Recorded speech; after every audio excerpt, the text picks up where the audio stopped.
Dear Papa Dot Dot, ito pala ay ikalawang bahagi ng aking kwento nung Kapaskuhan ng taon 2024. Ang buong akala ko talaga Papa Dot Dot ay magiging malungkot na ang aming Pasko dahil sa pagkawala nga ng ATM card ko.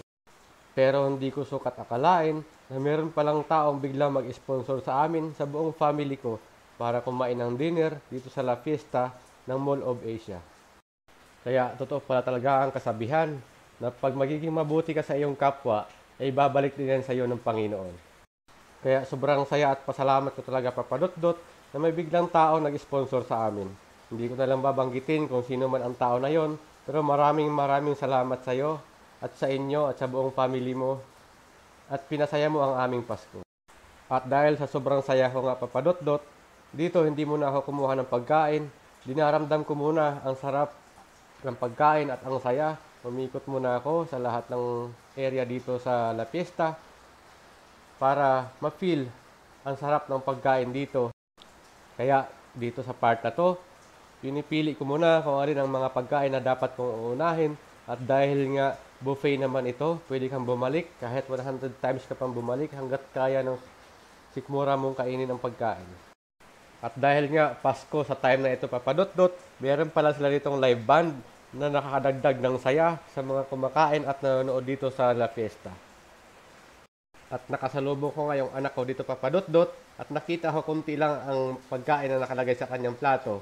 Ang sabi naman niya sa akin Papadot-dot, baka daw kasi pag kumuha siya ng marami, hindi niya kayang ubusin. Pwede naman daw bumalik dahil sabi ko nga buffet naman ito Papadot-dot. Kaya ang sabi ko, kumuha lang muna ng kaya nating ubusin para hindi tayo magsayang ng pagkain. So sobrang sarap nga ng pagkain nila dito Papadot-dot ay hindi ko alam kung anong uunahin ko sa pagkuha. Dito napunta ako sa mga pizza food at sa mga peanuts. Tapos dito naman napunta ako sa mga shawarma. Kaya hindi ko alam Papadot-dot kung ano lang uunahin ko.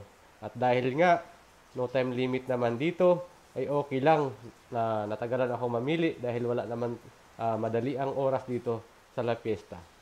At dito nga, nakita ko yung chapsuy nila Papadot-dot na napakasarap naman talaga. Kailangan kasi magiging balance ang pagkain natin dito.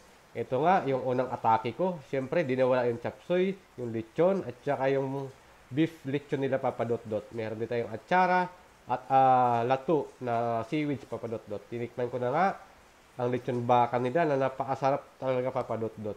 Hindi lang saya ang naramdaman namin dito. Sobrang saya talaga Papadot-dot dahil unang-una napakasarap ng pagkain at saka unlimited ito. Yung anak ko nga hindi na makapagsalita dahil puro kain na lang ang ginawa. Siyempre sa kalagitnaan, magkape muna tayo para matanggal ang ating umay at napakasarap din ng kape nila dito Papadot-dot. Dito, kumuha naman ako ng seafoods Papadot-dot, napakasarap ng shell na to. Pero marami na ako nakain Papadot-dot, hindi ko na lang nakuhanan ng video yung ibang pagkain na kinuha ko dahil nga nakafocus na ako sa pagkain. Napakasarap din ang balat ng tilapia nila dito. At ito ang resulta Papadot-dot. Talagang ubos yung shell na kinuha ko.